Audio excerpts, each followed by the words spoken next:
Hey! Oh my God, no. Get out. No, Mr. Executive, it's okay. I'm not really a black guy. Yes, I'm aware of that. See Thomas Howell in what is clearly a face mask made of shoe polish purchased from the shoe shine stand outside of this very building. That is a very specific but accurate accusation. I could hear you fighting with the owner when you tried to put it on.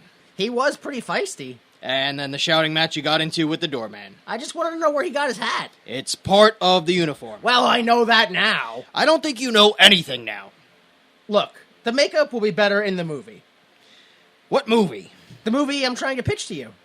There's no way I'm making a movie about you in blackface. There's more to the story than that. I really doubt it.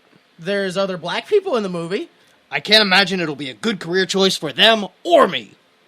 Oh, against black people being in films, eh? Trying to keep us down. What? No! To all of this! Beep. Mr. Executive, message from the Black Crusaders. They said, we're watching you. Oh, see? It's because you hate black people. My ex-wife is black. Why ex-wife? Did you find out she was black? No! Oh, so you still don't know she's black. You poor bastard. Oh my God, I'll do anything to make this stop. So you'll make the movie. Fine, what's it called? It's called Soul Man. They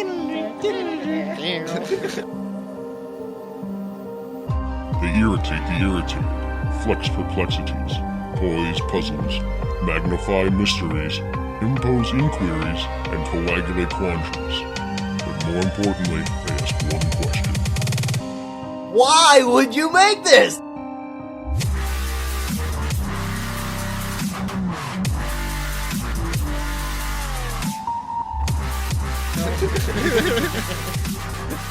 Hello, everyone. Welcome and thank you for listening. This is Why Would You Make This? The only podcast to claim you're the racist when we use the phrase. Nobody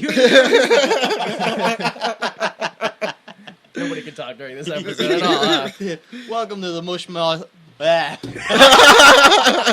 Can't even make fun of it. can't even. Oh, boy. Whatever. So the only podcast to claim that you're the racist when we use the phrase black Negro while asking the question, why would you make it that? I'm Jimmy Time. I'm joined by Danny Money. How are you? I'm doing all right, sir. Yourself? All right, except for my mouth, apparently. Yeah. And Jay Delto. I don't know if it's appropriate to ask what it is at this point. Yeah, no, let's not ask. I can't say wagwai. Nope, that was for a black man, yeah. How do you do today, sir? Oh, fine. And no, that's probably also racist. no. Yeah, oh, Jesus Christ. All right, well, the reason this is all racist is because we watched Soul Man, the 1986 romantic comedy. I was not either of those things. No. I died laughing when Leslie Nielsen showed up. Like, it wasn't a comedy, it wasn't a funny scene. He just showed up, and I just started laughing. I was like, this guy's got it. Whatever.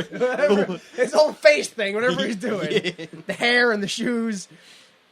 I guess it was just me thinking of him and, like, You just think about him and like, Yeah. Leslie Nielsen, remember Police Academy? Not a Police Academy, what's the other one? Yeah. Oh, well, Files Naked from Gun. Police. It's Files from Police Squad. Remember Leslie Nielsen? He was in Pirates of the Caribbean. Oh, I remember him in that one too. Yeah, He's dead, right? Leslie Yeah, Nielsen. yeah, I don't know. he's I'm dead. not gonna look it up. I No, believe so. Yeah, I'm pretty sure he's dead because I remember John Cena making a joke the day he died on Raw. About his death? No, he made like a "Don't Call Me Shirley." Oh, okay. Yeah, so, but I would love to see Leslie Nielsen doing like, he did The Spy Hard, he did, Sure. all the. Come on, if he was still at the top of his game, he'd have made a Pirates of the Caribbean spoof. Oh, a spoof of that. Yeah, well, not just a He regular. just didn't be in it if Yeah, he was still around. he's Jack Sparrow's like great uncle. He's the super drunk one. So yeah, Soul Man is to achieve his dream of attending Harvard. A pampered teen poses as a young black man to receive a full scholarship. This film was released October 24th, 1986, until Hungary finally got it December 22nd in 1988. It's 2 years. It was a late release in October 86, so Takes a while for everybody else to get it. It takes a while to spread democracy. Yeah, exactly. Yeah, at first nobody wants it at first. You gotta force it on them. Yeah, and then they start to like it. Yeah, exactly. Yeah. So anyway, like democracy, things get lost in translation. So the alternate title for this film was called The Imposter, which, Finland, Greece, and West Germany actually called it Soul Man, which is nice. Mm-hmm.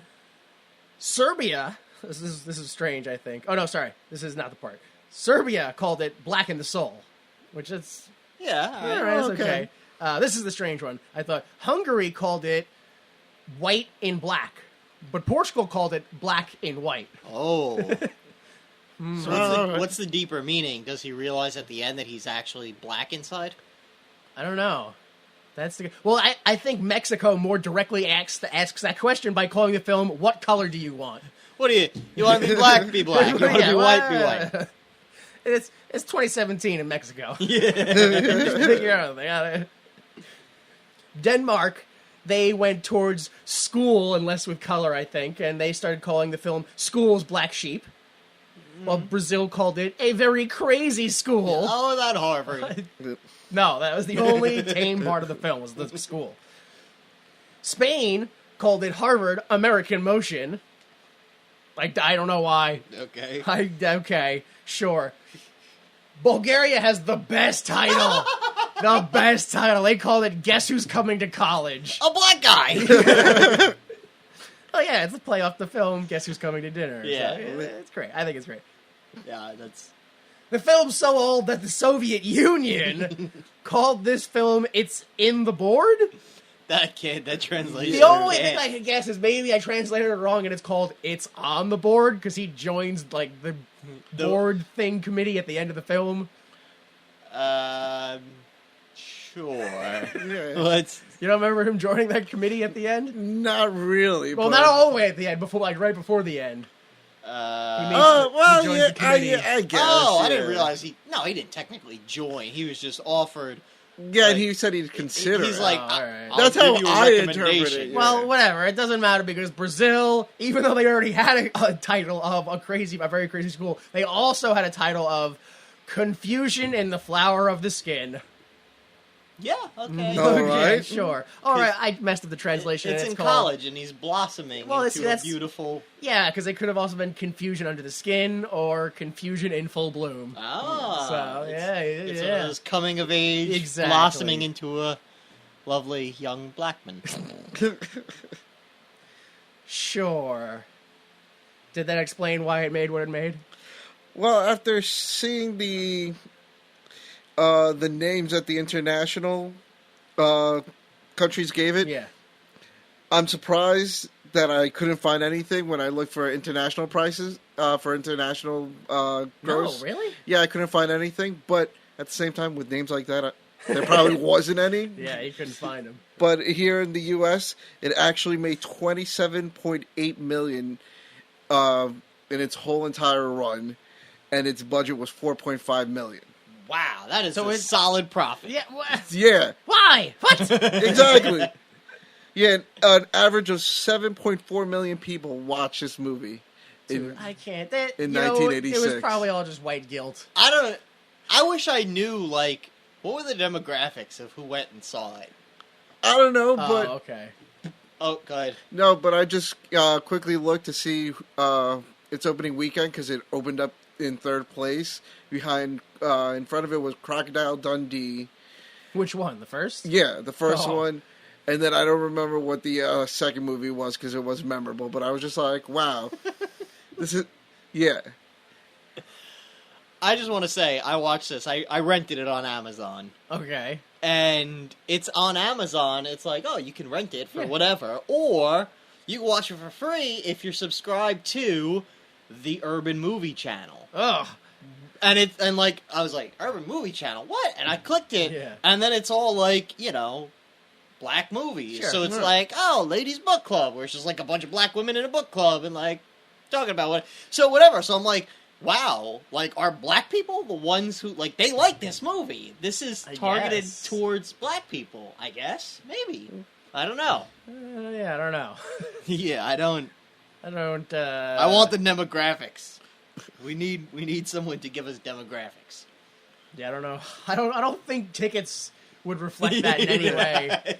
Well, you don't. When you go to the movies, they don't go, okay, two One- tickets, one for a white, and one for a black. two blacks and one white. Okay, this way, sir. Yeah, I don't. Yeah, I'm just saying. I don't know the in and out of the movie industry, but I don't think that's what happens. I'm only on one side of the counter, so I don't know everything. Listen, you don't know. Maybe they have two little boxes when they take the little slip. One's a white box, the other one's a black box. I don't know why, but if that's happening, I can only imagine that every time they rip one off and put it in a black box, their eyes just go back and forth like it's all evil. Like, no one's going to find out about this.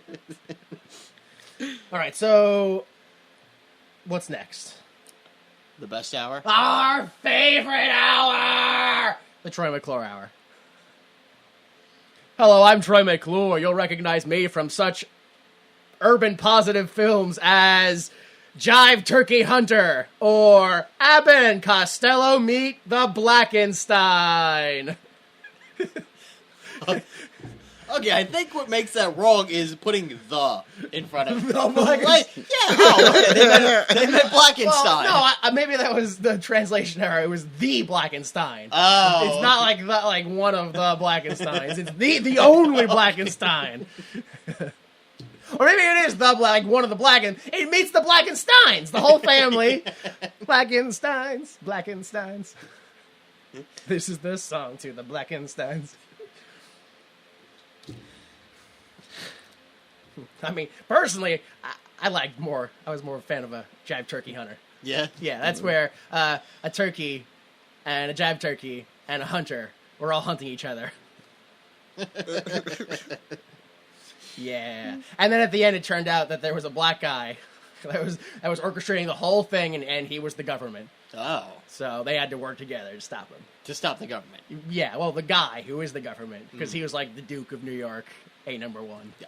So it's pretty complex. Yeah.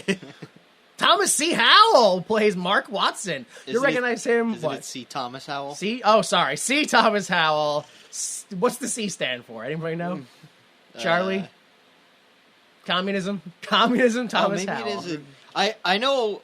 I'll get to it later, but I read a thing online where it's like the most racist movies of all time, and they're like, this movie is starring C. Thomas Howell, and we think the C stands for cracker, and I was like, really? like X? Like you just lost. All right, fine. I won't do C jokes then. So C. Thomas Howell plays Mark Watson. You recognize him as Tyler in the 1982 E.T. the Extraterrestrial. Is that the main kid? I said you'll recognize him. I don't. Jack's father in the 2012 The Amazing Spider-Man. Nope. Yeah, no. Wait, who's Jack? Yeah, I know. I knew that was going to be the first one. Wait, I don't even recognize Jack. Yeah. He's Peter Parker's dad. No, he's Jack's dad. Okay, who's Jack? Well, he's, I don't know, college kid. And most recently, Dr. Brogan in the ongoing Ray Donovan. Nope. Well, Ray Dawn Chong plays Sarah Walker. You recognize her as Squeak in the 1985 The Color Purple. Never seen it. Carol in the 2011 Jeff Who Lives at Home. That either. And most recently, Patty Donner in two 2016 episodes of the ongoing Better Things. And she played the female love interest in the hit 90s or 80s Arnold classic, Commando. Oh, yeah? Yeah, she played, she's the one that, he ends up kidnapping her, but not kidnapping, and in the end they fall in love or something. He kidnaps people in Commando? Well, he doesn't, he steals her car and she's in it. I thought Commando was the one where he has to get his daughter back. Yeah. Oh. Doesn't mean he can't get some pussy on the side. Well, let me just plan. The backup plan is another daughter in case I don't get this one back. I mean, that's solid planning. I can't really argue with that. He's a commando. They think 10 steps ahead. Yeah, you always got to have a backup plan when you're a commando. So Ari Gross finally plays Gordon Bloomfeld. You'll recognize him as Adam Green in the first 3 seasons of the 1994 television series Ellen, as Howard Marks in the 2002 Minority Report, and most recently Dan Casey in the 2017 The Lady Killers. Now the Lady Killers. Yeah. There was the Lady Killers starring Tom Hanks. Yeah, not that one. Okay, there was the Lady Killers starring Sir Alec Guinness. Yeah, not that one. Okay, is it the same story, just remade Oh, again? I got no clue. Either way, terrible decision. Yeah. That's fucking awful. You can see the full cast and crew and all of their mistakes at imdb.com. Okay, so you want to start the film? Yeah. All right, let's start the film.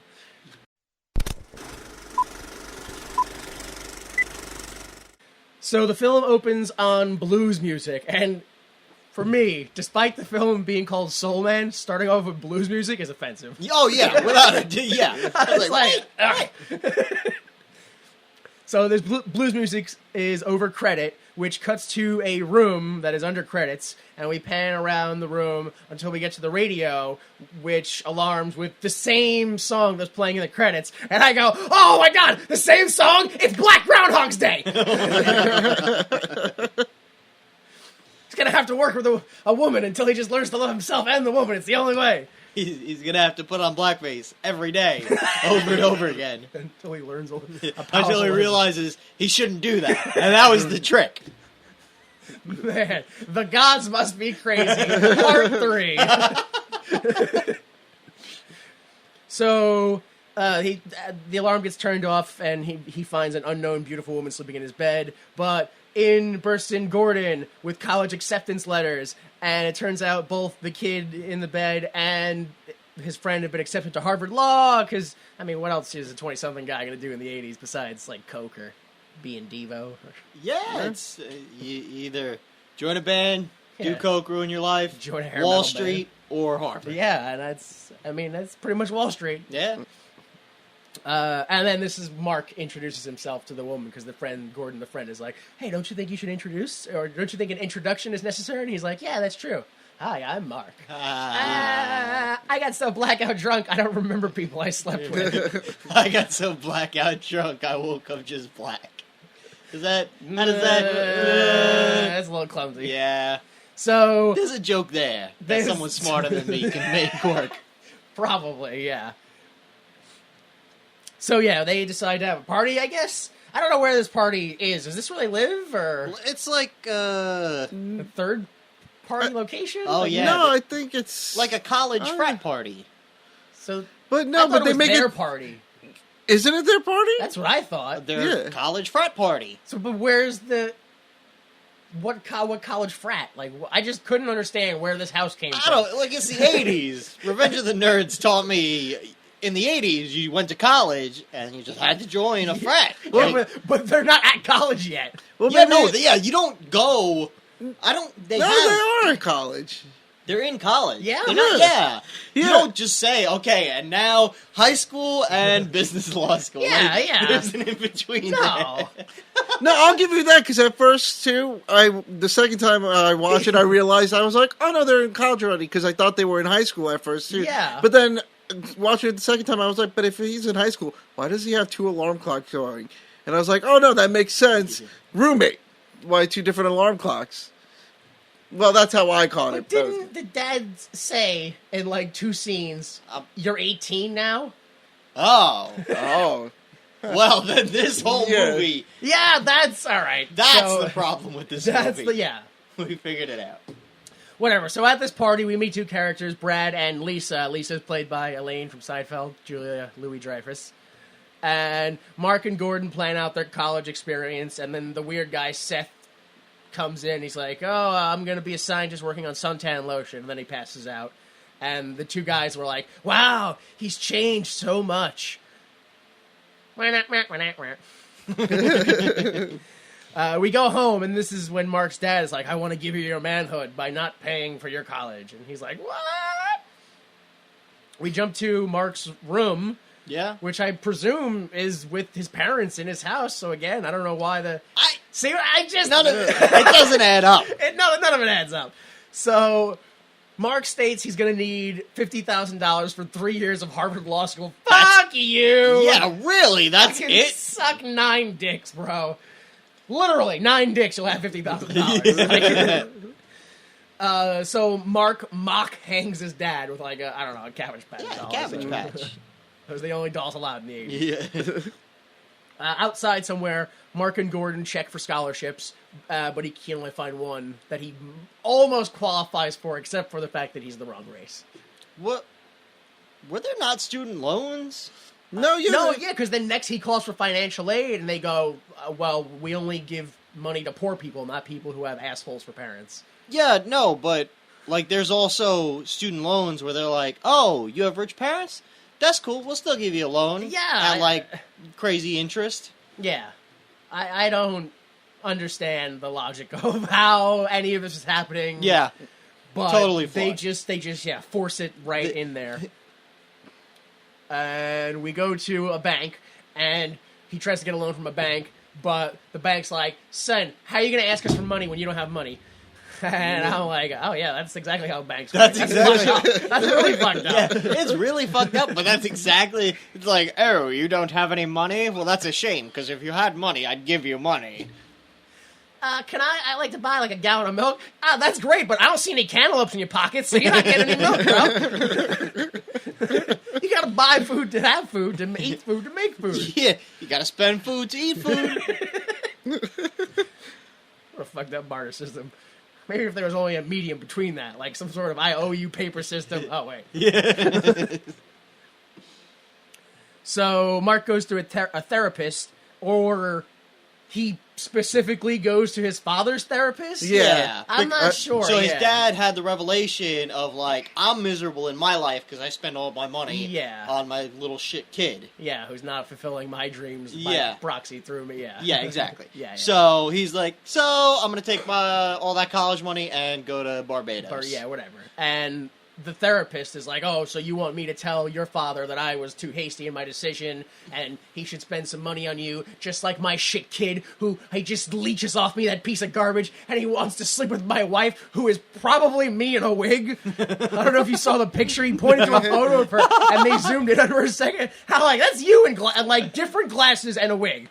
Even though your character already has glasses. Yeah. Different shaped glasses and then a Well, wig. it's the 80s, so the big giant Yeah, glasses. but different shaped yeah. big glasses. They're all giant. So yeah, and Mark runs out. They go to a bar. Mark and Gordon are, I guess, drinking, or it's a party. I don't know. Whatever. Brad shows up from earlier. He mocks Mark for not having enough money to get into Harvard, and him not having options. And he's like, "I'm going to show you. I'll show you. You'll see." What, doesn't he offer to help him? I didn't think that was sarcasm. Well, No. I thought it was like in like a like he probably would have helped him, but it was in like one of those white defeatist like, well, now I own you because you asked me for help. I thought it was like, I'll loan you the money because you're gonna help me then get into Harvard. Yeah, And you're gonna like help me. Yeah, And he's like, I'm too proud for that. yeah. Well, it was like it was. I think it was just like him trying to get back at Mark for the joke at the party, because as they're leaving, he's like, "Oh, you're going to Boston University. Oh, well, when we're all rich and whatnot, have your secretary call my secretary," kind of a thing, like that. I'll be a bigger person than you. Yeah. You'll need me. Yeah. I think it was much more of a mocking tone. Yeah. Yeah. Yeah. And we kind of missed it. There was that point when they first got into Harvard where they're like, yeah, and then we're gonna, merge our businesses and defeat the antitrust lawsuit and make our first $1 million by. And I'm like, oh yeah, that's the only reason people go to Harvard and become lawyers, is just to be, like, Yeah. just to get rich. That's Make it. millionaires, yeah. Yeah. That's all it's for. Gross. Yeah.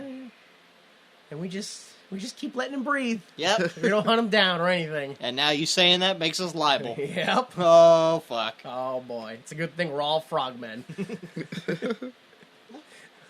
Yeah. Well, I mean, come on. If a talking giraffe wearing an elephant told you to kill the president, Yeah. how liable are you going to make him? That's why I said we're all talking frogmen. Doesn't matter what we say. Either I'm crazy or I saw God telling me. Bring me the head of Hillary Clinton. Say I, the president of the moon. Whee! Who's going to take that seriously? Yeah. I mean, I might. Yeah, I'm buying into it. Yeah. So, yeah, you know Yeah. what? Yeah. This moon president's making sense. I mean, how else are we going to fuel the moon kingdom without Hillary's head? Finally, a president that speaks to me Yeah. directly. More power to the moon and more power to white people. No, wait. just the moon. The white moon. No. Look, there's a black side of the moon. It's fine. That's when an eclipse happens and the moon puts on that temporary. It's not okay. We don't like So science the moon gets around white faced.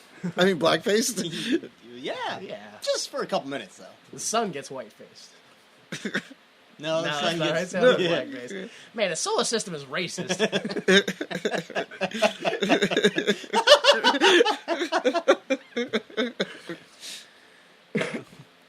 So, yeah, Mark has absolutely no options, so he does the one thing he could obviously do.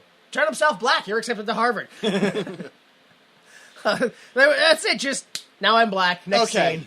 let's talk about the blackface. Okay. Good blackface or bad blackface? I mean, It's like I wasn't like, okay, this is horribly racist. I don't know, because he just looked really tan. He didn't look black to me.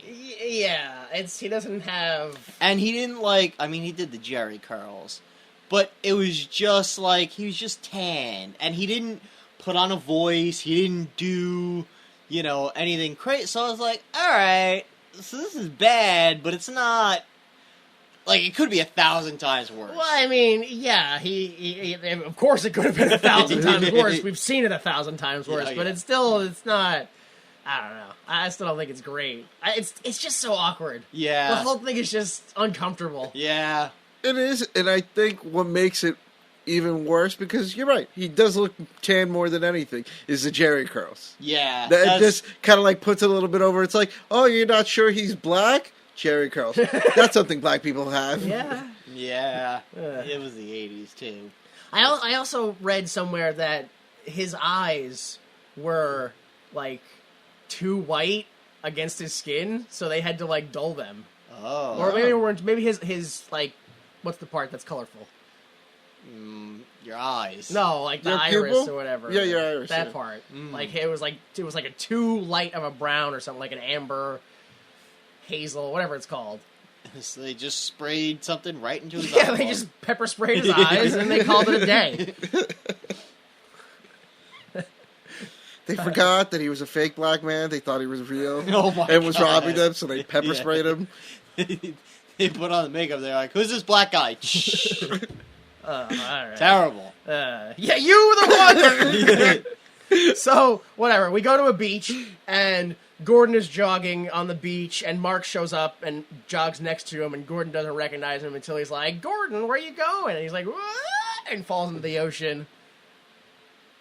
Cut to, they're out of the ocean, like, wow, I can't believe you're a black guy. Apparently, though, what was cut from this film was Mark was supposed to approach Gordon as a black man and be like, oh, I'm gonna mug you. Oh my God. I'm gonna mess with you. Holy shit. I'm gonna make you sing Swing Low, Sweet Chariot.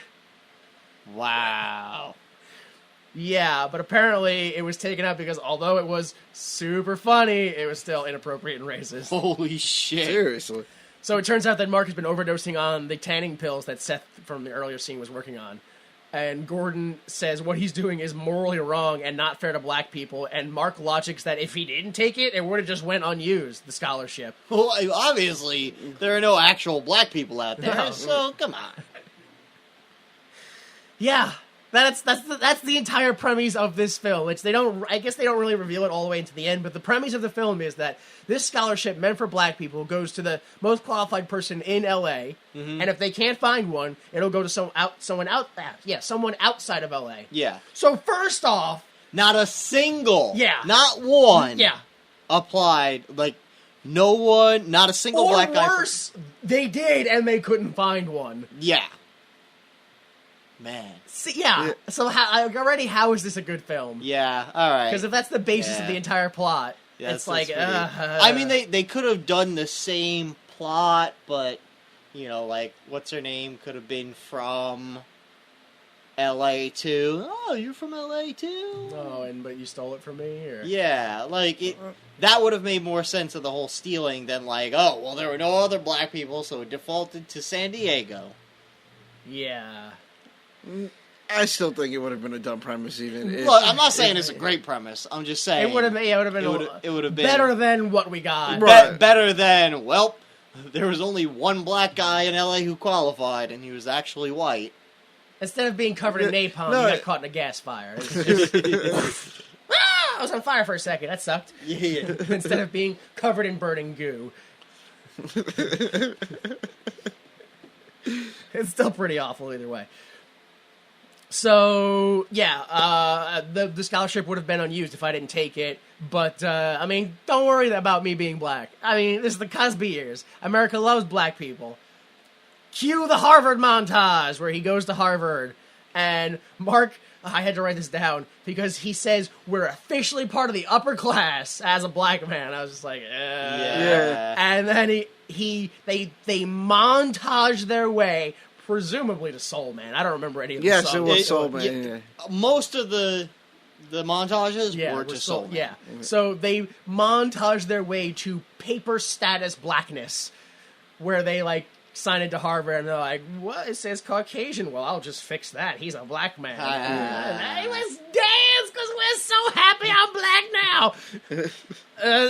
But you still got to dance like a white guy. Yeah, well, I mean, he's still got the same knees and stuff. Like, So wait. It's in the knees? according to South Park. I guess. You remember when Yeah. Kyle Oh, yeah. wanted to be a black man and he got Yeah. different knees? Knees, that's right. What did they put in his knees? Testicles? Yeah, testicles, yeah. Mr. Garrison's. Yeah, look, it's not all great. Yeah, in fact, most of it's pretty. I'm not saying go to South Park for all your scientific needs. That's not the message here in any sense of the word. So we go to the new apartments that the kids live at. The landlord complains about the black Negro that moved in, and Gordon's like, "Oh my God, I never knew. I'll confront him right now."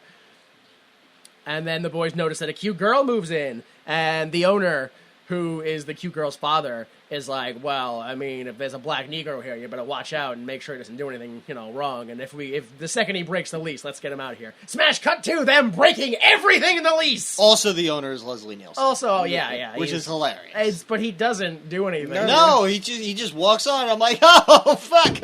Leslie Nielsen, he's got it. Okay. I don't know. Again, I think I'm just like, oh, yeah, police squad. Nothing to see here, folks. I guess. He's wearing a suit. Come on. He's got. I mean, the man put on a tie for this. got him slack. We go to a Harvard party, which is all high class, hoity-toity, and two white guys tell black jokes when Mark is right behind them. Oh, hey, no offense, right? Yeah, no problem, man. Yeah, why would it bother me? Who cares? Oh my God, what's wrong with my hands? Oh, right. We meet Sarah, who is the only other black girl in this film. Well, the only black girl, not other. Yeah, the only... Oh, well, there's also the mother, or her grandmother, or whatever it is. That's like way later. Yeah. Well, there's also the Harvard group that we only see once of the black people. Yeah, but I don't know who's in that. Well, that's true, yeah. I got no clue what's going on. So, Sarah does not like Mark. Next scene, Mark and Gordon go to sign up, and Mark notices that the black teacher for criminal law is a black teacher, so he joins criminal law. Yeah. This is the part where it's just like, really? That's your plan? I'll take a black teacher. He'll just cut me slack. Yep. He's like, oh, we're both brothers, so... I think the line is, he's like, nah, man, look at the teacher. He's the brother. And I was like, oh! Yeah. Ugh. They go to class, and the professors say that some people have easy lives, but they're not going to have it anymore. We go to... This is when Gordon tells Mark that the Black Law Students Association is a militant group, but it's not. So Mark looks very silly when he shows up in camo. And they're all just like, what? And he's like, I'm a cab driver, which is also probably racist somehow. Especially since he said it like a ghost. I'm a cab driver! Get it? Spook! Oh my god! Holy fuck! Oh god! All right, let me just hit stop on the All recording. right, that's it. The whole career. Yeah. Oh Jesus. So we go to back to the apartments where Whitney is told never to talk to those young boys ever again. Because I'm your father, and I said so. Also, I'm Leslie Nielsen. Yeah, also, he doesn't say anything funny. Yeah. He's just in it. He's like, good, a serious film for me to make my career more important. I hope people take me seriously. Yeah, he seriously accepted this role. Yeah. We go to a gym, and two captains fight over Mark being on their basketball team. But Mark is garbage, so it doesn't matter. Like, this is one of the things, like, there were parts of the movie where I was like, they could have done something better, but, like, to just go full, like, but he's full-on garbage at basketball. Like, he's clearly never played basketball in his life. Ever. And they're like, golly, guys, let's go play, but come on, man. Yeah. Like, let him play, like, just an average dude. Yeah. I went full white guy in this scene, because when they were like, all right, so we'll just sign you up, and the one guy didn't even look. He was like, yeah, I'll just sign your name. You can join our team. Doesn't matter. And then the other guy was like, no, he's on our team. Because, why wouldn't he be? And I'll just write it down. And they're like, well, hang on. You already got Leon. And I went full white and went, hang on. He's already got a black. Oh, my Hey, you're going to give him two? That's not okay. We're playing basketball here. No. And I was like, oh my god, I gotta stop watching this film. This is fucking seeping into my soul. And then they physically fought each other to have a black guy on their team. And then what I actually found funny about the scene is if you see some of the scenes where they show the other black guy that's on the other team, you could see, like, I don't know if the actor just chose to play it that way, like he was kind of down, like, man, there's another black guy here. I was the only black guy until, like, Mark tries to mimic him and fucks it up, and he then starts laughing like, yeah, I'm the only cool black guy. No, I'm still the only black guy, it's fine. There's a scene way later in the movie where, like, there's another black character, and the fucking, like, the face he makes is 1,000% gold. Because I'm pretty sure, like, that was just his actual reaction. I'll talk about For it. what? Alright. The dinner scene. Okay, so, we get to... Yes. We go... Yes, I know what you're talking about. I'm thinking about it. We go to class. Everyone gets a question wrong except for Sarah. After class, Mark apologizes to Sarah about the Black Law Students Association thing, and if they want to study together, we can. Okay, Friday night, we'll study together. In the halls of Harvard, Brad and Lisa show up, and they're like, oh my god, why are they here? So am I, because they don't go to Harvard. Yeah, it's like they're friends from maybe college, maybe high school. We don't know yet. Yeah, I don't. And they just show up because there's a potential that Brad might be in Harvard if someone flunks. He's on, like, the waiting list? Yeah, I don't know how colleges work. I'm not even going to touch that. It sounds dumb. I still don't understand. They were in college, and then they went to... That's why I don't think they were in college. They just transferred to a different college. People do that all the time. I Mid-semester. I think they got, like, their bachelor's degree... And then, because the one of the guys, the suntan dude, they're like, "Oh, did you get your doctorate yet?" Yeah, first they went to to Suffolk, and then they went on to Harvard. Yeah, those are usually the steps. I saw that commercial for Suffolk. They told me that happens. If you go to our community college, you'll somehow make it out of here. just show up a couple times a week. Usually late, and take stuff like basic art and Western civilization, and you'll be the most respected person at the shopping stop. And then you get to Harvard. Naturally, those are the steps. Community college, stop and shop manager, Harvard Law. Get your life together, America. So when Brad and Lisa show up, they're like, oh, hello, how's it going? Nice to meet you. And they're like, oh, Mark, put on these sunglasses, and you're Kareem Abdul-Ali, the Canadian Mountie. Yeah. It's just, like, hearing it, you just go, they paid people. They paid someone to write this. They paid people to say these words. So yeah, whatever. They buy it. They walk away. We go back to the apartment. Whitney is the name of the hot daughter, Leslie Leslie Nielsen's Nielsen's daughter. Yeah, and she's like, "Oh, can you help me with this plumbing?" And Mark's like, "Sure. I of course naturally know how plumbing works." So I'll help you with your plumbing. Yeah. Well, yeah, he does, because she's like, "I love civil rights," and he's like, "Get out of town, me too." And I'm like, Yeah. So we go to the bedroom, and Mark learns the most important lesson of the day. It's that black don't just sleep with white women. Black guys also sleep with crazy white women. And he does. So post-sex, Whitney claims that she felt 400 years of oppression in every thrust, which factually means she's crazy. Yeah. Because it didn't happen. Like, if it was a black guy, you'd go, I don't know, I never fucked a black guy, maybe that's how it is. But she didn't, so that's 100%. She's insane.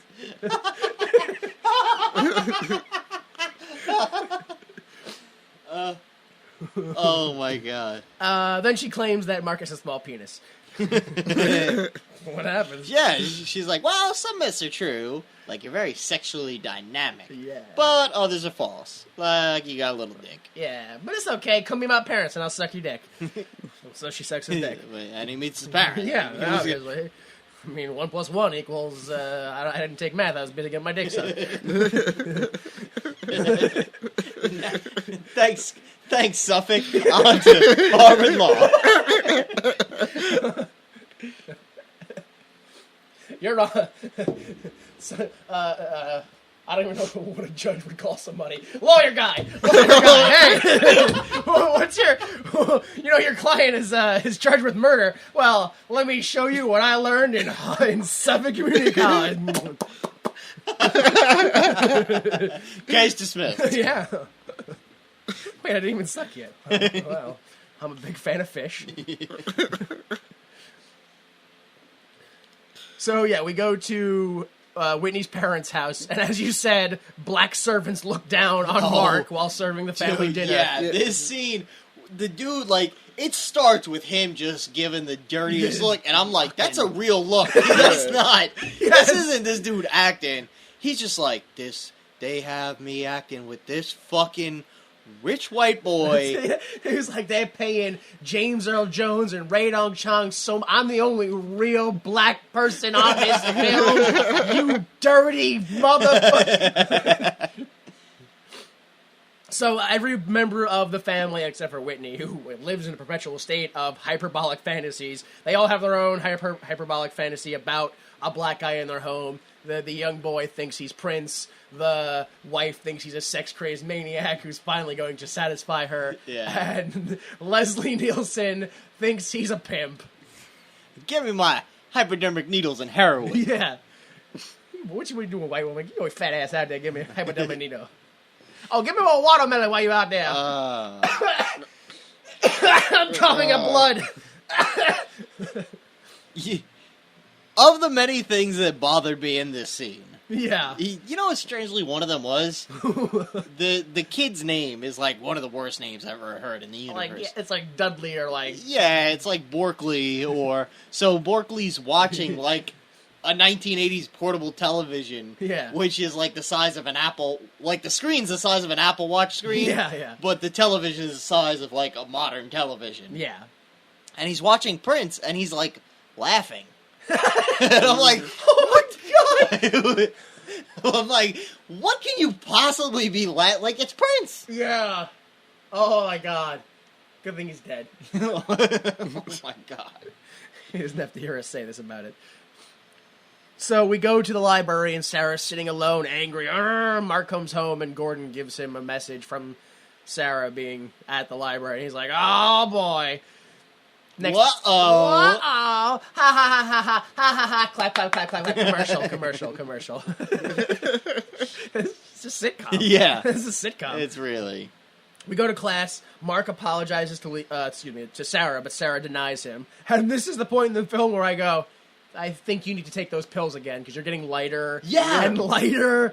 There's no scene about it, which I really thought there should have been. But Well, see, I don't know. Like, is the movie better? Like, it's bad and it's Yeah. offensive. But it could have been way worse in that we could have had the scene where, like, you know, he goes to get the drink from the water fountain, and then all of a sudden, like, the makeup around his mouth is more... Yeah, right? Yeah. So you could have had shit like that, or you could have had the, like, uh-oh, it's peeling, he's got to, like, sit with his face half covered, like, all garbage like that. And they didn't do that, which... I guess is better. Like, I don't know. Like, yeah, Your Honor, yes, my client murdered her, but he didn't have sex with her until after she was dead. So it wasn't like real rape. Like, come on, Your Honor, it wasn't as bad as it could have been. Well, now you go to jail as well. Like, case dismissed. Oh, You should have went to Suffolk. Yeah. But you just dismissed the case, so Oh, wait. What? so everyone's free to go. Because he said you should have went to jail. You should have went to Suffolk. It's a commercial right there. Yeah. Come on. Somebody should be paying us right now. You hear that, Suffolk Community College? Pay us. Despite what I owe you in student loans, you should pay us. Yeah. I mean, look, if you want to make money, you got to spend some money first. That's how. So give us money, and then I can pay you back. Yeah, then I can pay you back. I mean, if you want to get paid back, that's what's going to happen. Watch this movie. The Bank explains it all. Like, yeah.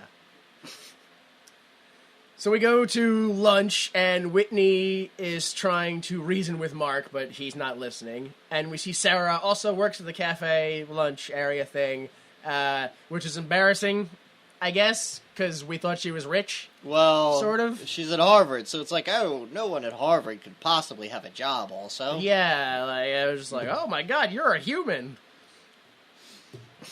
We go to the library, and the same two white guys are telling more jokes about black people. Mark gets a little more upset this time. We jump to, where do we go to? Oh, this is when the cops follow Mark turn after turn in his car. And I was like, oh, you can tell this is the first day that Mark has been black, because when the cops are following him, he turns down a side street where there aren't people to see everything Wrong, happening. incorrect. Yeah, not okay. Don't do that. Oh, let me just drive to a heavily populated area. There we go. That's, yeah. Now at least it'll be filmed. Yeah, when I am stomped to death under the pretense of legal means. Oh, sorry, too real? Too real. Sorry. So the cops pull him over for swerving out of the way of a lady who opened up her door into oncoming traffic under the guise of changing lanes. Sorry, that's too real. That happens every day. Yeah, this is... Are you sure this is from the movie? This might just be... Changing lanes without signaling. Even though there weren't lanes and every car on the road was illegally parked, and it doesn't matter, you go to jail because you don't have a license. Well, he did, yeah. but it was a picture of a white guy, which I would have given him the license, because two options. You're going to jail, or you're going to jail. Like, you don't have a license, so I mean, you're black, I'm going to take you to jail. Okay, but what's the give other you- alternative? You go to jail and potentially they blow your call- cover. Yeah, okay, that's Yeah. true. Yeah, I guess I'll just be a jailed black guy. That seems like the best option of my life. What a fucking film. So he goes to jail with a bunch of drunk sports racists who lost to a bunch of black Negroes.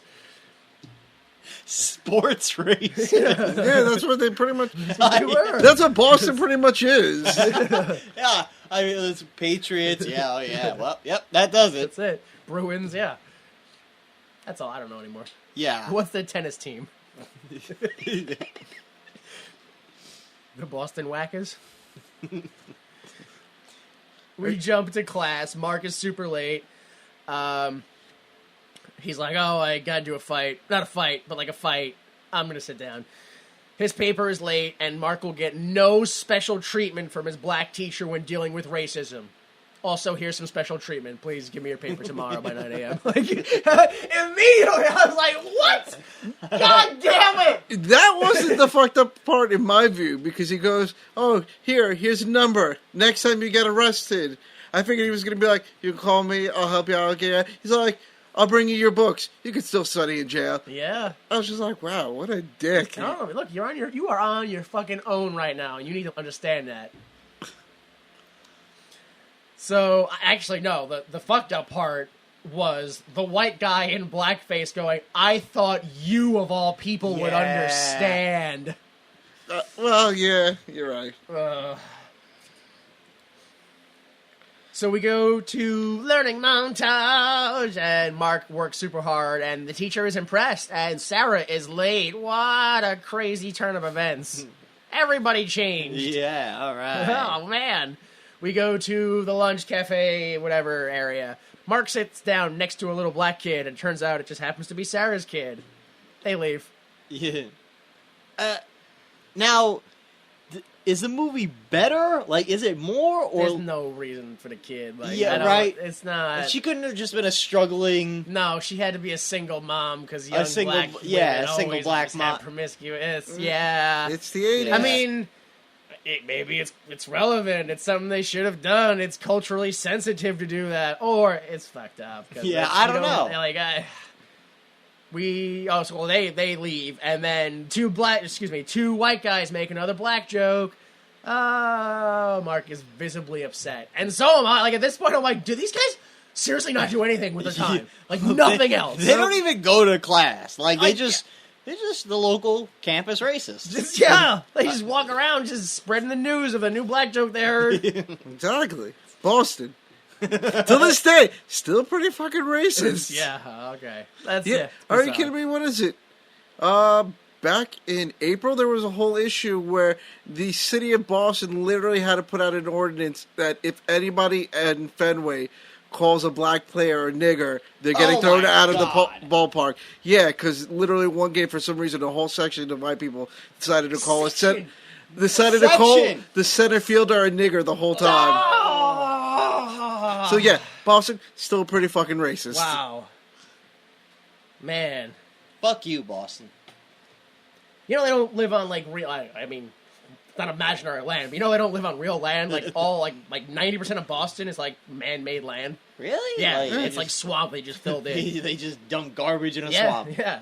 They just like paved over a landfill and Just threw a bunch of drunk Irish people there, Yeah. and now we have the fucking racist capital of America. yes. Very much. Yeah. What an eloquent history lesson you just taught us. I gotta tell you, it was quite poignant and accurate. So we go to class. Sarah can't answer a question. After class, Sarah apologizes to the teacher for failing her class, I guess, because she's not doing well. Oh my God, so many things have changed. Mark offers to study with her again. I don't know, maybe. I don't know. At the library, all right, I'll study with you. Love montage, and they fall in love, I guess. Yeah, this is it. This is the thing. This is the touching. I don't know what makes them fall in love. I guess just being around each other. Yeah. Like there's nothing in particular. Oh, the song was like, and this is falling in love. That's what it was. It was the song. So after the love montage, they go to Sarah's house, or I guess probably her grandparents' house, because Yeah. she's from San Diego. And they just happen to live in in- Boston, yeah. like around the corner Good, from Harvard. Yeah, great, good for them. They give her a letter from their parents, and I immediately flash back to Joyful Noise when Queen Latifah was writing the fake letters from the father, and I'm like, oh no, her parents are dead! All these letters are fake! So, they go to put George, which is the kid, to bed. And this was so weird to me, which the kid was like, I want to watch The Tonight Show with Johnny Carson. I was like, what? Why does the kid know that? And he was like, I want, because Joan Rivers is hosting. And I was like, what? Maybe we should watch that show. I thought the same. I was like, what little kid's gonna watch Johnny Carson? I was like, oh wait, when I was that age, I used to watch like one of those weird channels would only show like Three Stooges and reruns of old Johnny Carson, and I'd watch that. That's it. I was, Fuck it. starved for entertainment. Sick of these puppies and kitties running around in circles. I want political aspects. Yeah. Have Johnny Carson put on a turban and Yeah, political aspects, yeah. and make predictions out of an envelope. Well, that really aren't predictions Yeah. at all. It's... Oh, wait, you wrote those jokes. Hang on a minute. He's not psychic it up. No. Yeah, so they put George to bed, and then Sarah and Mark talk in the kitchen alone, and then suddenly Sarah notices it's snowing. Oh my God, snow! She's never seen snow. Yeah. I was like, ugh, really? The black woman's never seen snow? Which is funny, because that's what I thought so, too, because this is when they finally decide to mention, oh, yeah, I'm from San Diego. I was Yeah. like, oh, okay. Yeah, I guess that makes sense. Yeah, you cut some slack. Okay. I don't know. I freaked out. I don't know if you guys noticed this, but when they were talking and then she noticed the snow, like they're just talking, like, oh yeah, okay, and then like this music's like, and I'm like, what are they gonna solve a crime? What's happening? Because she's looking out of the side, like, I'm like, oh my god, somebody's sneaking on a rooftop or something. Like this is when it becomes a spy movie. She's looking in the mirror and she can see the reflection on the back of his neck where it's actually white. The chip that they implanted. She sees the lump. The cat man, he's running across the rooftops. We're gonna get his secret identity. Look, anything would have been better, alright? Anything would have made this film better. Nope, the mystery is snow. And she looks over to her left and she sees her own reflection in the mirror and she wishes she knew how to escape this body and go back to being Groucho Marx. Just say anything. Turns out it was just Quantum Leap the whole time. It just makes me think of the episode where he's retarded. Yeah, that's the Yeah. most famous one. Yeah. Oh my god, I'm retarded. Oh my god, that's fucking... Oh. So, yes, she notices snow and they all run outside away from this. They get outside. I don't know if you noticed, but when she runs outside and she slips, like the AstroTurf moves under her feet. Oh no. So they go outside, they kiss. Mark finds out that if no one in LA qualified for the scholarship, it would have went to people outside of LA, and that's when Sarah would have gotten it. And this is the point where I'm like, wait, so how are you in Harvard then? Like, if you don't have the scholarship, how did you get to Harvard? And apparently it's like you just take one job. Yeah, you And that's just it. You just work part-time at the cafe. And that's That'll it. cover the 50 grand over 3 Are you years. kidding me? No, more than that, because she works one job part-time and can take care of her kid. And then Mark works one job part-time after he's decided to give money plus interest plus future earnings to be. And he's like, yeah, I just need one job in a cafeteria.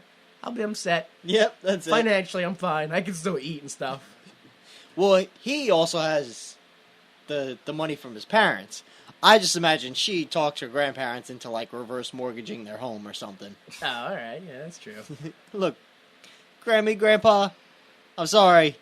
You gotta sell your home. That's usually how it works. Just like you give it to the grandma, and she's like, "Baby, I'm gonna be dead in a few months. Just use my credit card. They're never. What are they gonna collect from?" Well, then they collect from the value of your home. That's how it works. Well, I rent. I mean, yes. Look, all right. I just want to disclose that I am in no way, shape, or form a lawyer nor legal consultant. No. But if you are poor and old, just fucking run up your credit cards. What are they gonna do? Yeah. Yeah, just do it. Buy stuff and just give it away. That's what you do. You go to grandma, and you're like, "Look, Look, Grandma. what are you gonna do? Ruin your credit and then not be able to purchase that house? Like, It turns out you get to heaven, and God's like, nah, sorry. Your credit don't. you gotta have above a 620 to get into heaven."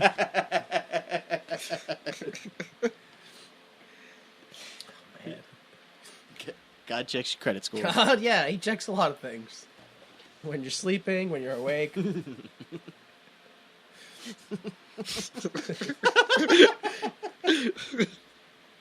He checks your credit score while you're asleep. Yeah, exactly. He sneaks in, takes your credit cards out of your wallet. Puts on a green visor. Just checks them. His fucking calculator. Yeah. It's all shorthand. You're not sure if it's right. Okay, so we go back to an apartment, or Mark's apartment in Gordon, and Mark is freaking out. Why did I take the scholarship? Now this has affected someone I personally know. I see how horrible it is. Oh my god! Oh my god, why am I making this movie? I just realized how offensive it is. Gordon, you gotta help me. I just met a black person. Oh, this movie's bad.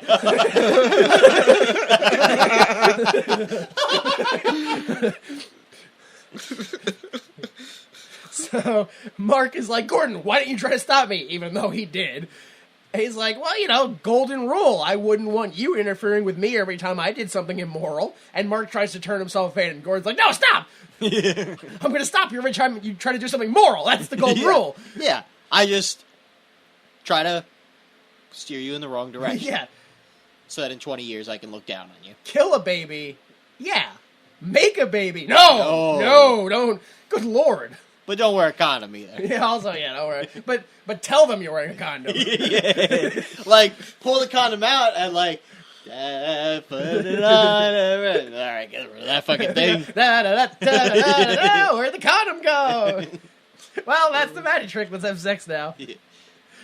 I'm so surprised that I'm not even noticing. So we go to I don't know, the office of Mark's teacher, and they talk a whole bunch about disciplinary actions and illegalities, and Mark goes to turn himself in, but instead accidentally gets appointed to the disciplinary committee, or thinks about it, like you guys said, I don't know. But yeah, instead of turning himself in as, doing something illegal, they put him on a moral council. Yep. And he's like, oh, that's too much to handle, I gotta go. I don't know what to do with life. So Mark freaks out about everything that just happened, and Gordon's like, oh, look, calm down. Why don't you go hang out in your room? And he's like, that's a weird thing to say. Why? And he opens up the door, and rock video slut Whitney is in there. Oh, my God. She is dressed exactly like David Lee Roth's Sloppy Seconds. Like, with the white, like... Yeah. She is like the White Snake girl, like... It's stereotypical, like, 80s... Just like what music every video other trash. band member saw when the guy was done with her. She was too drunk or high to go home, even though she probably should. There's a knock at the door, and Mark thinks that it's Sarah, but really it's his parents. Uh-oh. I was genuinely like, are the parents ever going to come back into this film? Like, I thought they were just going to forget them. Like, what did they think? How did they think he was paying for Harvard? I don't understand. The one scholarship... Or, the parents, you mean. Yeah, how did they think he was... I guess they just thought he got a job. Guess he figured it out. $50,000 in 3 years. Well, who knows, because they were leaving to Barbados, was it? So they just 100% went, listen, you're 18, so... Goodbye. Hey, son! Why not? The dad seemed pretty pissed about how he ruined his childhood and whatnot. Wow. That's not my fault. And I think the movie would have been better if the parents didn't show back up. Because what's the point of the parents? Just to be like, oh, well, I outed myself now. Well, it was just to have this the crazy scene where it's like, I'm black in this room, but white in this room. Oh man, yeah. Yeah, he goes into one room and there's a knock on the door, and then, oh my God, I gotta run away. Don't see me. Let me put a mask on. Come into the other room. I'll only take the mask off and say, you gotta get out of here. You have to leave. Oh, now there's another knock at the door. Quick, parents, go in the kitchen. It's Sarah. Take the mask off. Hey, Sarah, what's going on? Totally normal. Hey, why is there music coming from your room? Oh, it's because I put on an alarm clock with terrible music, so I knew I'd wake up even though I'm awake. Sure, that's how we all do it. Yep. Okay, also your Christmas present's in there. Let me go put it away, so you don't see it. Okay. Let me push the skank out this window and go back into the living room. And who's that in your kitchen? Nobody. Definitely not anybody. Or maybe it's somebody. Let me go check it out. What? I forgot my mask. What's up? What's happening, yo? Yo, Jigga, what? I was actually, like, this is about the point in the movie where I was like, the movie's not great, but I think the message, because he's learning his lesson. And then when he goes in, and the whole time I'm like, he hasn't been doing any, like, kind of voice or anything, and then he does... Well, but here's my question. Yeah, he does all the... What? Yo, my player, all yeah. that. But here's my question. Did he, almost kind of learn a lesson in that he realized white people are so racist that he could just throw the race car on the floor and escape? Like, he was like, oh my God, I just walked into here. Are my parents going to notice me? Are they going to, what? I'll just throw the race car to the floor and go, what's up, player? And then bolt, and they'll just be racist. They'll have no clue what's going on. They won't even question it. They'll just assume some random black guy just broke in. Those college towns are full of ruffians. yeah, this is the movie. The point in the movie where I was like, no, all right, no. Yeah, it went over that threshold. Yeah. Like, well, I thought you were learning stuff, but then you went back to doing the terrible stuff, so Yeah. now I don't know. So, yeah, the parents come out, and he's like, oh, well, we're Mark's parents. How do you do? And Sarah's like, what? Mark's parents are white? And he's like, yeah, look, here's the thing. I'm white. And she's like, no, you're crazy. Goodbye. And she leaves. And the parents, like pass out. They're like, oh, and they pass out. Or at least the dad does. Oh, well, you forgot the $1 million question right before she finds out that he's white.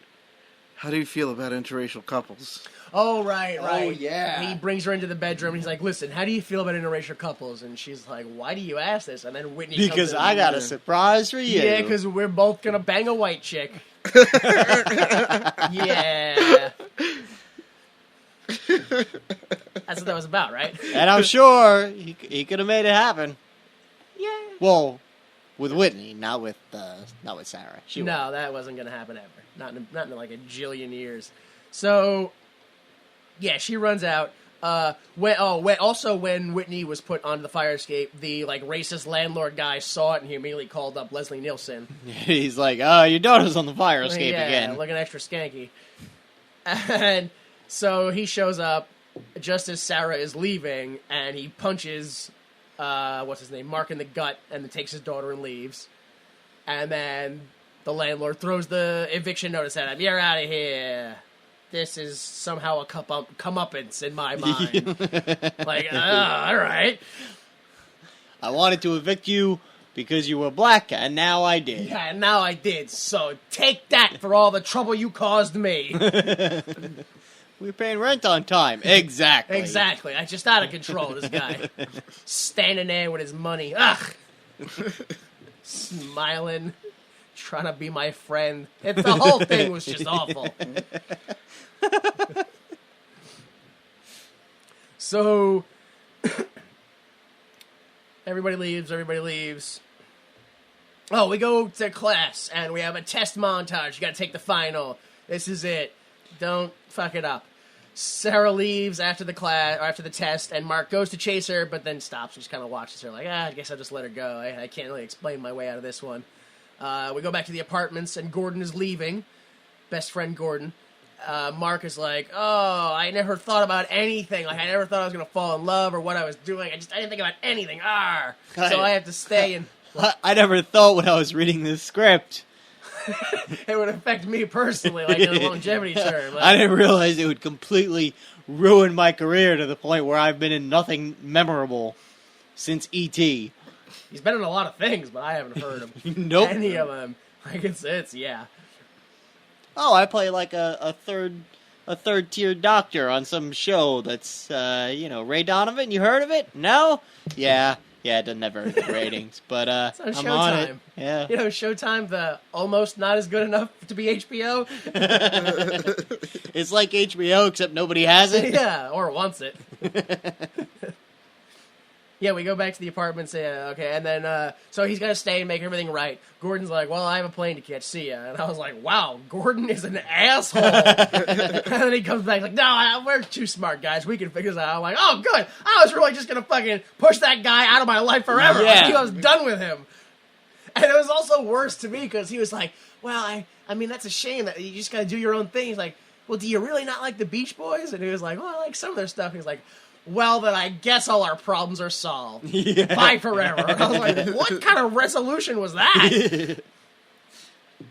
But yeah, we go to a committee hearing, and the people can't wait to see. Now, Well, was okay. anyone else confused? Yes. Okay. Oh, so confused. Whatever you're going to say, I'm sure I agree with it. But Because it literally just jumped from one scene to, now there's a committee, a core committee, and nowhere do they explain, oh yeah, Mark finally outed himself. Like, how did Yeah. they set this committee up? I think it was literally like just the Mark has something he has to expose himself for, and he'd like everybody to hear. Like, Mark yeah. is going to expose himself. Like, like in he front had of the some committee. sort of situation that he wanted to, I don't know, bring up to the council. And Really? Because what I figured, because they had a committee and all that, was that they already knew, and they were just going to rule on the fact that, okay, well, he faked being white. No. being black. yeah, Oh. no, he wanted like a grand Reveal. yeah, exactly, for his whatever you want to call the thing he did. Being His white. coming out party? Yeah, sure. His whiteout party. I'm not against that. Yeah, so we go from, all right, let's figure this out. And then we're suddenly in this room with all the students and James Earl Jones, who's the head of the whatever council. Isn't it this in between these two scenes? Isn't there a cut to a random guy? I don't know who he is, and he's reading a book, and he goes, "Aha!" Yes, it was Mark. No, Brad or whatever. Brad. Yeah, but I didn't notice. yeah. I didn't remember his face or whatever. So That's like right. random white Look. guy, I was like, "Is this some private eye somebody hired that nobody told us about?" Or Let's be real for a second. White people, they all look alike. they really do. They really do. I gotta get really close to people before I go, "Oh no, that's no." Yeah. I've met you before. Yeah, hey, Oh, I okay, can yeah. see you again, man. Hey, you know me? Yeah, from TV. No, I work with you. Oh, I thought you were that fat guy on TV. I'm sorry, man. I'm sorry.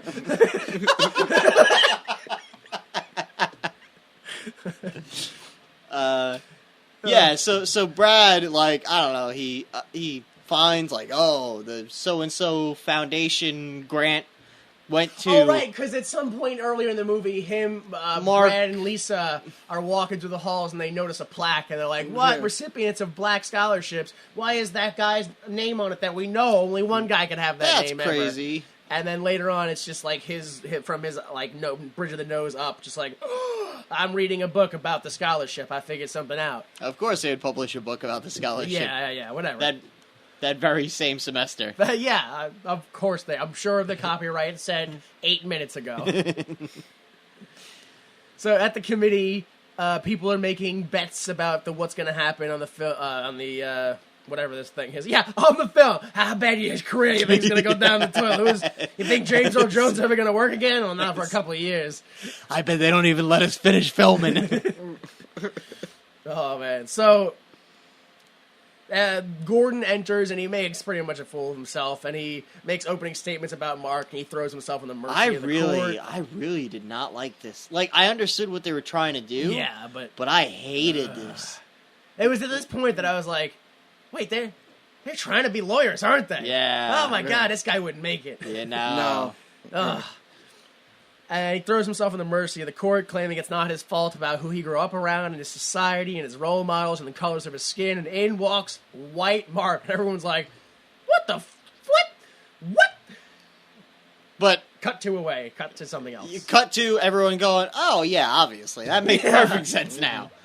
And then Brad enters and he goes, "I have proof that Mark is white." Oh well. All right, goodbye.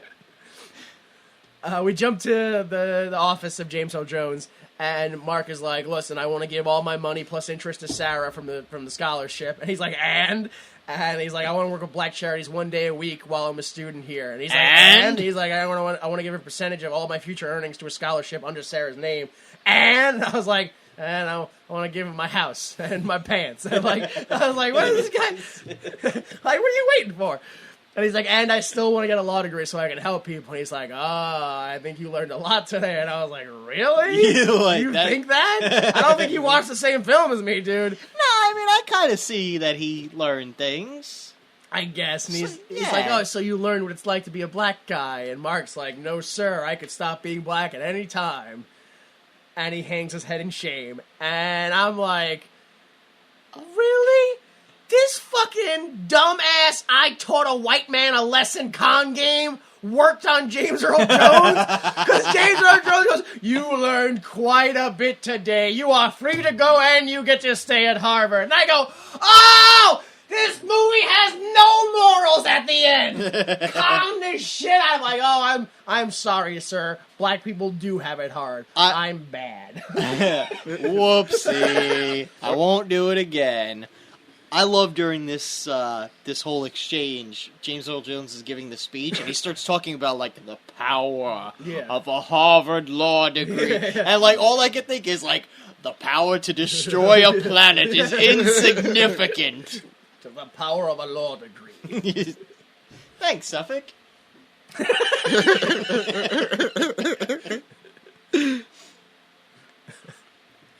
Oh, man. So we go to lunch, or just the cafeteria area, and Sarah's like, oh, should I open my grades? I don't know. And Mark wanders in, and he's working at the cafeteria now. Oh, man. Well, the roles have been reversed. Yeah, and Mark's like, oh, I had to sell some of my stuff to give you that money. She's like, yeah, I got it. Don't worry. I got the money. And he's like, well, I just wanted to know how you did, considering, He's like, oh, you want to know how I did? Look, I got an A-. No, And- she No, gets she an got A. an Oh, she gets an A-. She's like, I got an A-. Deal No, with that. she gets an an A. Stop saying A-. He gets an A-. She gets an A. Wait, what? She gets an A. Yeah. He gets an A-. Oh. I don't remember him saying his grades at all. Yeah, he's Yeah. like, oh, I got an A-. Oh, I don't remember that at all. Yeah, and I then, thought she got and then an he makes a A-. joke. He's like, "Oh, maybe we should have studied together. I would have done better." It was a poor joke, regardless. I'll admit that, and that alone. They get some sort of grades. They both fail. They both are or pass. It doesn't matter. Also, if you case you didn't know, Harvard works on a pass-fail system. No grades. What'd you get? Oh, I passed. I got a P. I got a P. Passed. You know what they say? D for degree. That's what it's about. Yeah. There you go.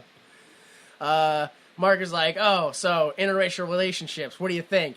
And she's like, well, I never met a white man I was interested in, and the experience would be just too different. And I was like, what? That's gross. Yeah, What a shitty end to a fucking film. And Mark's like, okay, I'll walk into the distance. And I really thought the film was going to end like the sad walking away at the Yeah. Incredible Hulk, like, well, I'll just walk into the distance and die.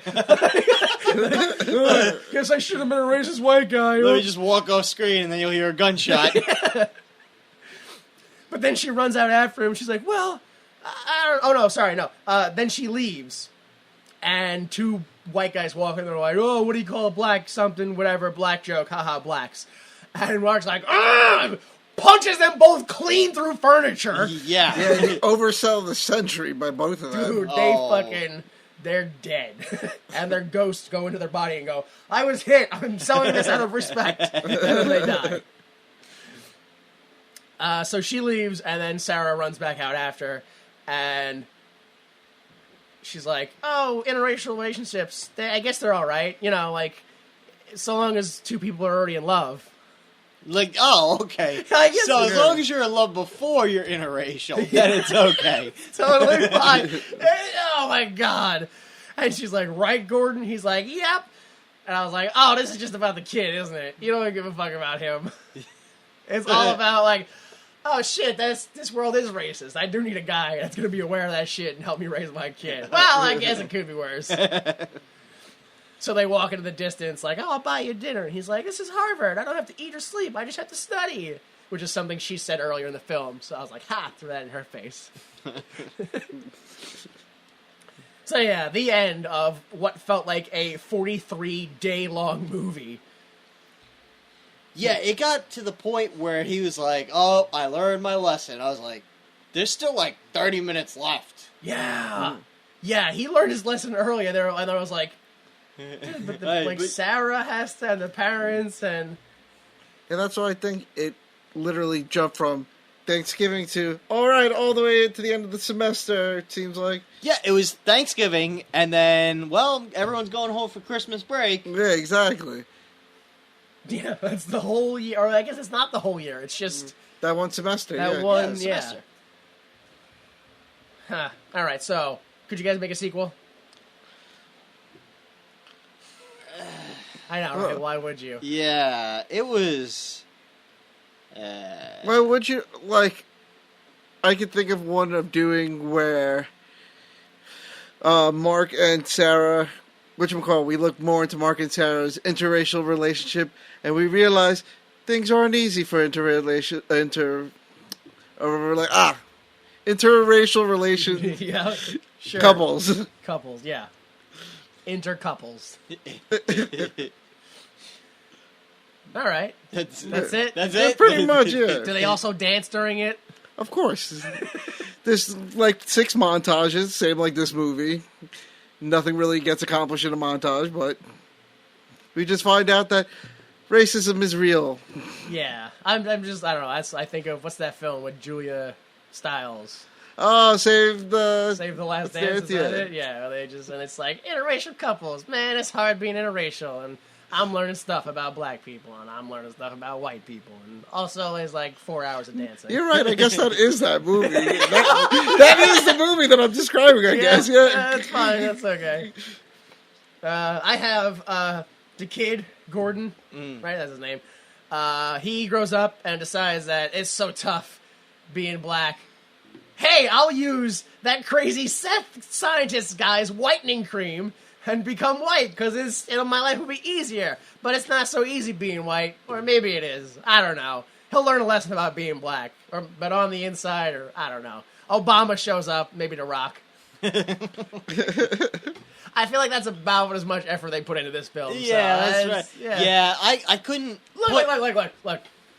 Black kid learns about what it means to be black. Also, Obama and The Rock are in it. You gonna not put on that movie? Yeah, that's how I'm pitching that film. Yeah, that's $1 trillion. my idea was, again, it was hard to put effort into any sort of sequel for that. The only thing I could think of was it takes place in like modern day, and like this guy is like Rachel Dolezal, like famous, like infamous for like. This wasn't just some word got out, and everyone was like, this motherfucker. So obviously he never gets hired anywhere. Okay. He just becomes like, oh, he actually goes and helps the community. But then he finds out that he accidentally, like, inspired other white people to, like, go and pose as black people, but not in a good way. Of course, sure. Not like, they didn't learn the same lesson, so that he has to go try to stop them. So white people telling white people about what it means to be black. Oh, man, you made it worse. Oh, no. Oh, shit. Man! No, just don't do that. I guess like, white people telling white people, don't do that. Don't do that thing. I did that. You don't want to do that. Don't do that. 20-minute scene where they just look at chairs. Go, well, you can just sit down all day. Just don't do nothing. Just sit. Sit in his chair. What are you looking for? A nice squeaky wheel? You want to recline? This one rocks. Look at it. The movie is sponsored by, like, I don't know, Jennifer Lazy Convertibles. Probably could, like, defunct company. Sure, whatever. West End, I don't know. I do just want to bring up, because I copied them down, I browse YouTube, like, look at the clips, look at the comments. Yeah. And, like, obviously, this kind of movie is going to have, like, fucking everybody, like, oh, well, this was okay back then. It's just liberals getting there, blah, blah. So, some of the solid comments I found was, this one was 2 weeks ago. Oh, man. From some dude, Cameron Jeremiah, on YouTube. This is a clip of the dinner scene. He said, people don't realize white people are the ones who should be offended by this garbage. Oh my god. Jew Hollywood bashing the white man through the minorities. That's the message this guy took away from this film. It's not about black people. It's about Jews. Jew Hollywood. Hating white people. And using the minorities to... As a tool. Yeah.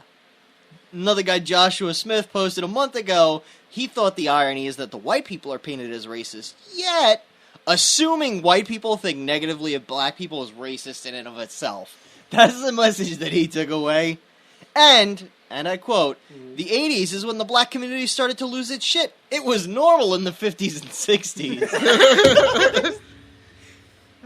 You remember back when it was normal for black people to just have separate water fountains and bathrooms?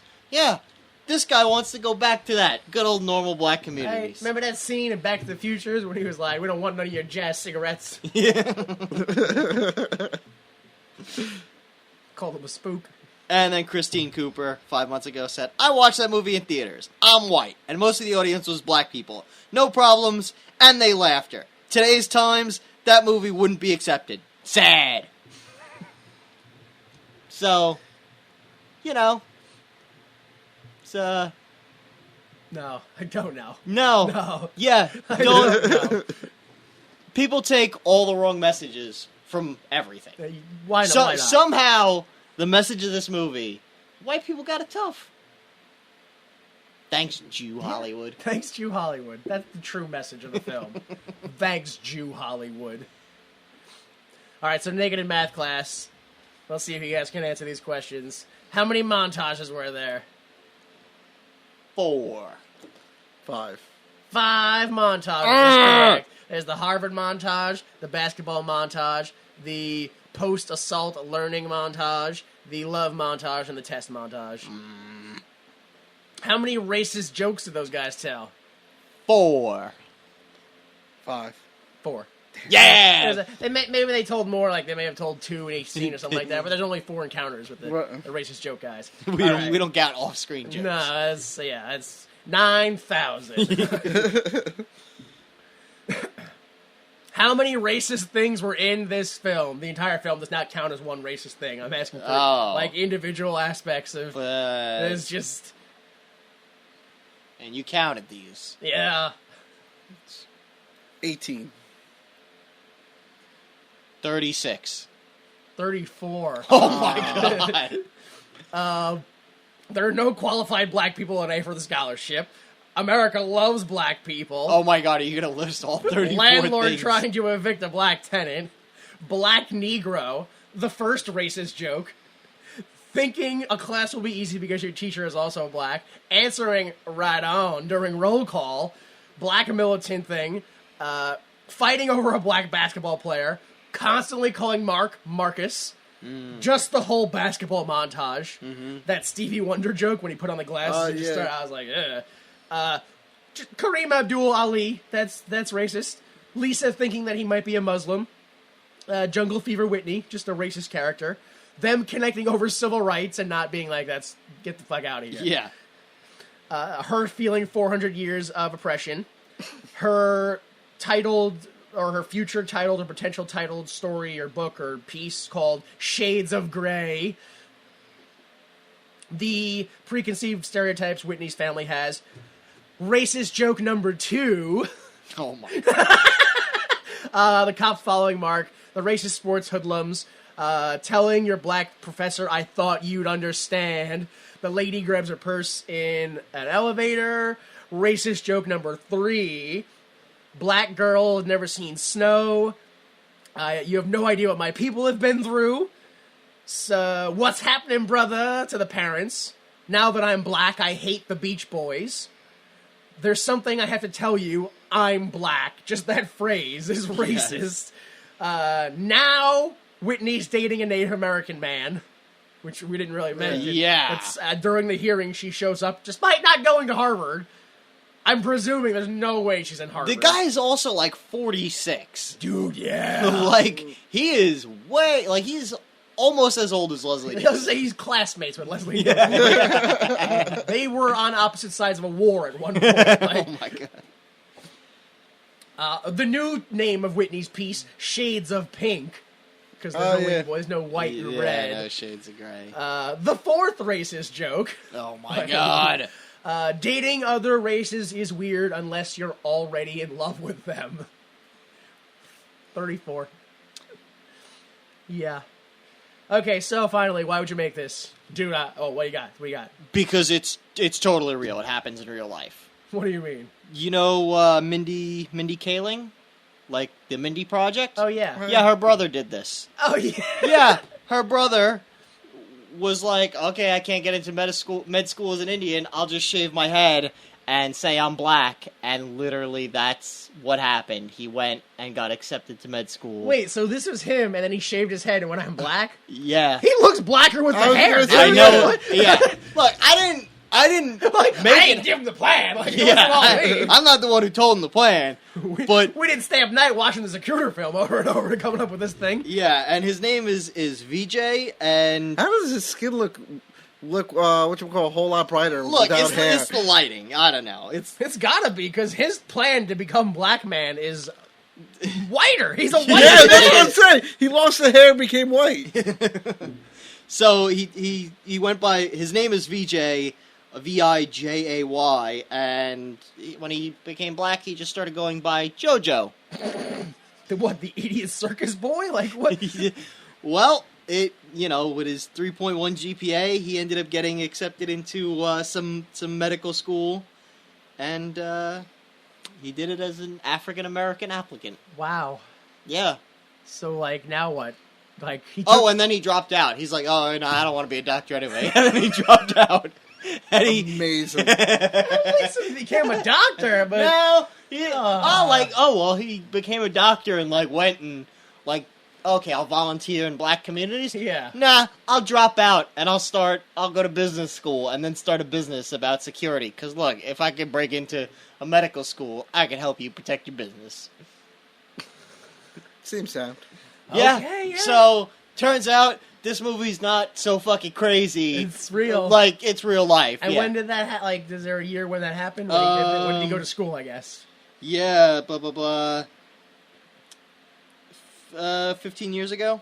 So, Yeah, 2000. Yeah, 2000. So. 2002, I guess, yeah.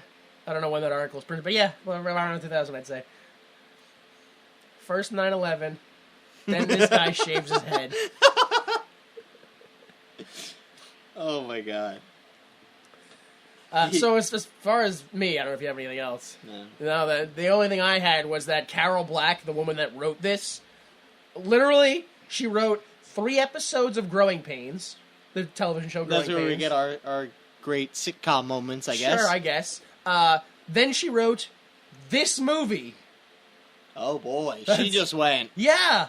Then she created a television series called The Wonder Years.